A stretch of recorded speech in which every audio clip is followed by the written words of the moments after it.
अच्युतं केशवं कृष्णदामोदरं रामनारायणं जानकीवल्लभम्।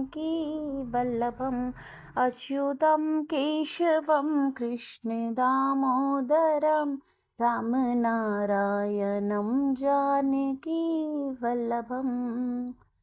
राधे राधे, हरे कृष्णा। प्रिय भक्तों, स्वागत है आपका आपके अपने चैनल रुद्राज स्पिरिचुअल स्वैग में। प्रिय भक्तों, आप सभी का दिन शुभ और मंगलमय हो। भगवान श्री कृष्ण की कृपा आप और आपके परिवार पर सदा सर्वदा बनी रहे। आज हम आपके लिए पुरुषोत्तम मास महात्म्य के कथा अध्याय 7 का वर्णन करेंगे और साथ ही रसपान करेंगे गीता के कथा अध्याय 7 के महात्म्य का भी। तो आइए प्रारंभ करते हैं। ओम श्री वैष्णवे नमः। सूत जी बोले, हे तपोधन, आप लोगों ने जो प्रश्न किया है वही प्रश्न नारद ने नारायण से किया था। सो नारायण ने जो उत्तर दिया वही मैं आप लोगों को भी बताता हूँ। नारद जी बोले, विष्णु ने अधिमास का अपार दुख निवेदन करके जब मौन धारण किया, तब हे बद्रीपते, पुरुषोत्तम ने क्या किया, सो इस समय आप हमसे कहिए। श्री नारायण बोले, हे वत्स, गोलोकनाथ श्री कृष्ण ने विष्णु के प्रति जो कहा वह अत्यंत गुप्त है, परंतु भक्त, आस्तिक, सेवक, दंभ रहित अधिकारी पुरुष को कहना चाहिए। अतः मैं सब आपको कहता हूँ, सुनो। यह आख्यान सत्कीर्ति, पुण्य, यश, सुपुत्र का दाता, राजा को वश में करने वाला और दरिद्रता का नाश करने वाला है एवं बड़े पुण्यों से सुनने को मिलता है। जिस प्रकार इसको सुने उसी प्रकार अनन्य भक्ति से सुने हुए कर्मों को भी करना चाहिए। श्री पुरुषोत्तम बोले, हे वैष्णव, आपने बड़ा अच्छा किया जो मलमास को लेकर यहाँ आए।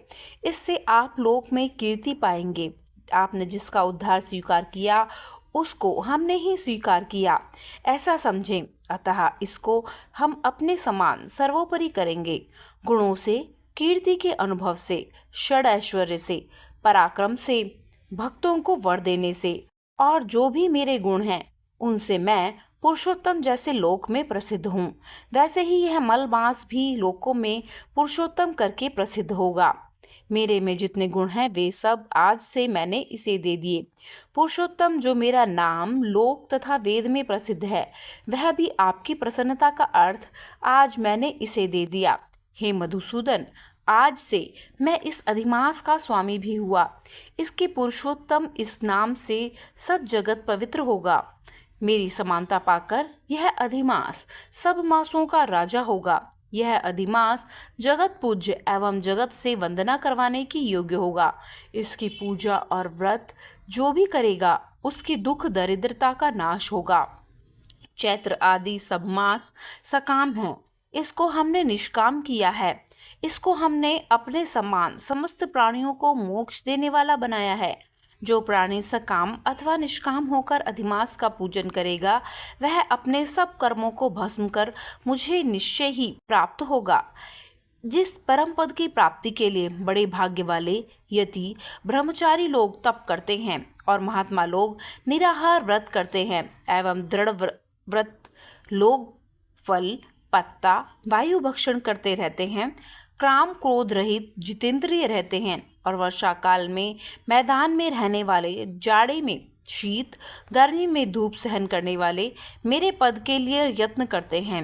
हे गरुड़ ध्वज, जब भी वे मेरे अव्यव परम पद को प्राप्त नहीं होते हैं, परंतु पुरुषोत्तम के भक्त एक मास के ही व्रत के बिना परिश्रम, जरा, मृत्यु रहित उस परम पद को पालेंगे। यह अधिमास व्रत संपूर्ण साधनों में श्रेष्ठ साधन है और समस्त कामनाओं के फल की सिद्धि को देने वाला है।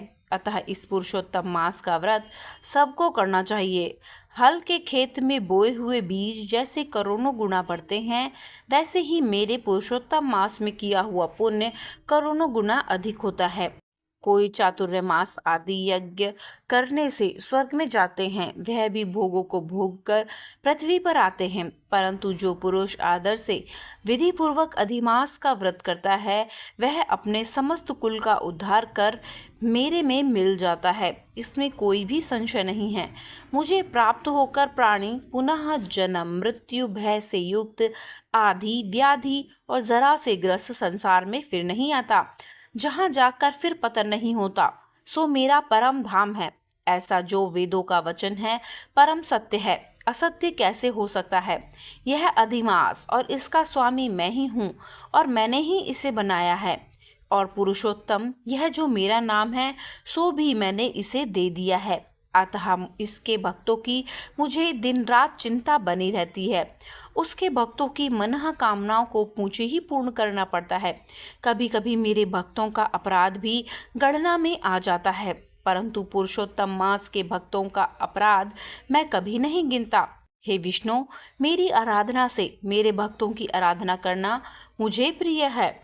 मेरे भक्तों की कामना पूर्ण करने में मुझे जरा भी देर हो जाती है, किंतु मेरे मास के जो भक्त हैं उनकी कामना पूर्ण करने में मुझे कभी भी विलंब नहीं होता है। मेरे मास के जो भक्त हैं वे मेरे अत्यंत प्रिय हैं। जो मनुष्य इस अधिमास में जप दान नहीं करते वे महामूर्ख हैं, और जो पुण्य कर्म रहित प्राणी स्नान भी नहीं करते एवं देवता तीर्थ द्विजों से द्वेष करते हैं, वे दुष्ट अभागी दूसरों के भाग्य से जीवन चलाने वाले होते हैं। जिस प्रकार खरगोश के सींग कदापि नहीं होते, वैसे ही अधिमास में स्नान आदि न करने वालों को स्वप्न में भी सुख प्राप्त नहीं होता। जो मूर्ख मेरे लिए प्रिय मलमास का निरादर करते हैं और मलमास में धर्माचरण नहीं करते, वे सर्वदा नरकगामी होते हैं। प्रति तीसरे वर्ष पुरुषोत्तम मास प्राप्त होने पर जो प्राणी धर्म नहीं करते वे कुंभिपाक नरक में गिरते हैं और इस लोक में दुख रूप अग्नि में बैठे स्त्री पुत्र पौत्र आदि को उत्पन्न बड़े भारी दुखों को भोगते हैं। जिन प्राणियों को यह मेरा पुण्योत्तम पुरुषोत्तम मास अज्ञान से व्यतीत हो जाए, वे प्राणी कैसे सुखों को भोग सकते हैं। जो भाग्यशालिनी स्त्रियां सौभाग्य और सुख पुत्र प्राप्त करने की इच्छा से अधिमास में स्नान दान पूजन दान आदि करती हैं, उन्हें सौभाग्य संपूर्ण संपत्ति पुत्र आदि यह अधिमास देता है। जिनका यह मेरे नाम वाला पुरुषोत्तम मास दान आदि से रहित बीत जाता है, उनके अनुकूल मैं नहीं रहता, न उन्हें पति सुख प्राप्त होता है। भाई पुत्र धनों का सुख तो उसे स्वप्न में भी दुर्लभ है। अतः विशेष करके सब प्राणियों को अधिमास में स्नान पूजा जप आदि और विशेष करके शक्ति के अनुसार दान अवश्य करना चाहिए। जो मनुष्य इस पुरुषोत्तम मास में भक्ति पूर्वक मेरा पूजन करते हैं, वे धन पुत्र और अनेक सुखों को भोग कर पुनः गोलोक के वासी होते हैं। मेरी आज्ञा से सब जन मेरे अधिवास का पूजन करेंगे। मैंने सब मासों से उत्तम मास इसे बनाया है, इसीलिए अधिमास की चिंता त्याग कर हे रमापते, आप इस अतुलनीय पुरुषोत्तम मास को साथ लेकर अपने बैकुंठ में जाओ। श्री नारायण बोले। इस प्रकार भगवान श्री कृष्ण के मुख से रसिक वचन श्रवण कर विष्णु अत्यंत प्रसन्नता पूर्वक इस मलमास को अपने साथ लेकर नूतन जलधर के समान श्याम भगवान श्री कृष्ण को प्रणाम कर गरुड़ पर सवार हो शीघ्र बैकुंठ के प्रति चल दिए। इस प्रकार पुरुषोत्तम मास महात्म्य के अंतर्गत 7वें अध्याय का भक्ति वेदांत तात्पर्य संपूर्ण हुआ। जय जय श्री राधे राधे। ओम श्री वैष्णवे नमः। प्रिय भक्तों, आइए अब हम रसपान करते हैं गीता के कथा अध्याय 7वें के महात्म्य का। ओम श्री वैष्णवे नमः। राधे राधे। हरे कृष्णा। भगवान शिव कहते हैं, हे पार्वती, अब मैं 7वें अध्याय का महात्म्य बतलाता हूँ, जिसे सुनकर कानों में अमृत भर जाता है। पाटलिपुत्र नामक एक दुर्गम नगर है, जिसका द्वार बहुत ही ऊंचा है। उस नगर में शंकुकर्ण नामक एक ब्राह्मण रहता था। उसने वैश्यव्रती का आश्रय लेकर बहुत धन कमाया, किंतु न तो कभी पितरों का तर्पण करता था, न ही देवताओं का पूजन करता था। वह धन के लालच से धनी लोगों को ही भोज दिया करता था। एक समय की बात है, उस ब्राह्मण ने अपना चौथा विवाह करने के लिए पुत्रों और बंधुओं के साथ यात्रा की। मार्ग में आधी रात के समय जब वह सो रहा था, तब एक सर्प ने कहीं से आकर उसकी बाह में काट लिया। उसके काटते ही ऐसी अवस्था हो गई कि मणि, मंत्र और औषधि आदि से भी उसके शरीर की रक्षा न हो सकी। तत्पश्चात कुछ ही क्षणों में उसके प्राण पखेरु उड़ गए और वह प्रेत कुछ समय के बाद प्रेत सर्प योनि में उत्पन्न हुआ। उसने मंथन की वासना में बंधा था।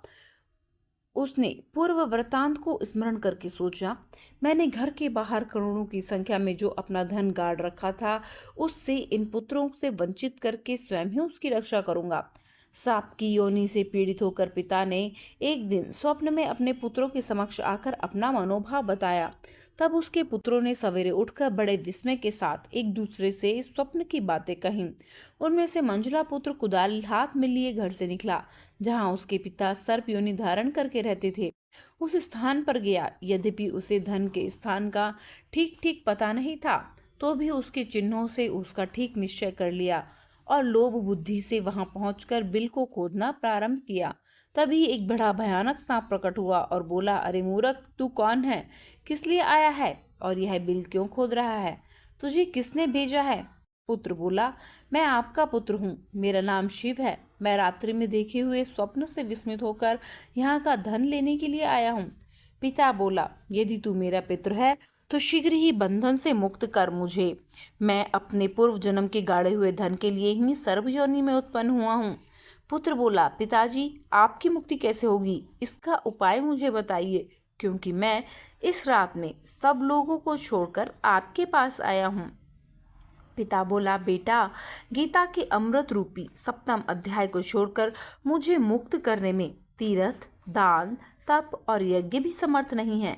केवल गीता का 7वां अध्याय ही प्राणियों के जरा, मृत्यु आदि दुखों को दूर करने वाला है।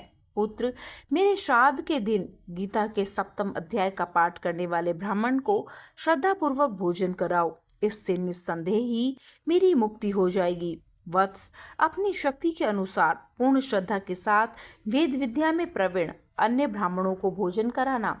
सर्प योनि में पड़े हुए पिता के ये वचन सुनकर सभी पुत्रों ने उनकी आज्ञा के अनुसार उससे भी अधिक किया। तब शंकुकर्ण ने अपने सर्प शरीर को त्याग कर दिव्य देह धारण किया और सारा धन पुत्रों के अधीन कर दिया। पिता ने करोड़ों की संख्या में जो धन उनमें बांट दिया था, उससे वे पुत्र बहुत प्रसन्न हुए। उनकी बुद्धि धर्म में लगी हुई थी, इसलिए उन्होंने बावली, कुआं, पोखरा, यज्ञ तथा देव मंदिर के लिए उस धन का उपयोग किया और धर्मशाला भी बनवाई। तत्पश्चात 7वें अध्याय का सदा जप करते हुए उन्होंने मोक्ष प्राप्त किया। श्री महादेव जी बोले, हे पार्वती, यह तुम्हें 7वें महात्म्य का अध्याय का महात्म्य बतलाया गया है, जिसके श्रवण मात्र से ही मानव सब पापों से मुक्त हो जाता है। हरि ओम तत्सत। तो प्रिय भक्तों, ये था हमारा गीता के 7वें अध्याय का महात्म्य। मुझे उम्मीद है आप सभी लोगों को बेहद पसंद आया होगा। इसलिए मैं आपसे अनुरोध करती हूँ कि प्लीज़ ज़्यादा से ज़्यादा लाइक, शेयर और सब्सक्राइब करें और भगवान का नाम का जप करते रहें। याद रखिए, कलयुग केवल नाम आधारा है। जितना भक्ति, शक्ति, मुक्ति केवल नाम लेने से ही हो सकती है। तो जोर से बोलिए, राधे रानी की जय, श्री कृष्ण सरकार की जय। राधे राधे, हरे कृष्णा।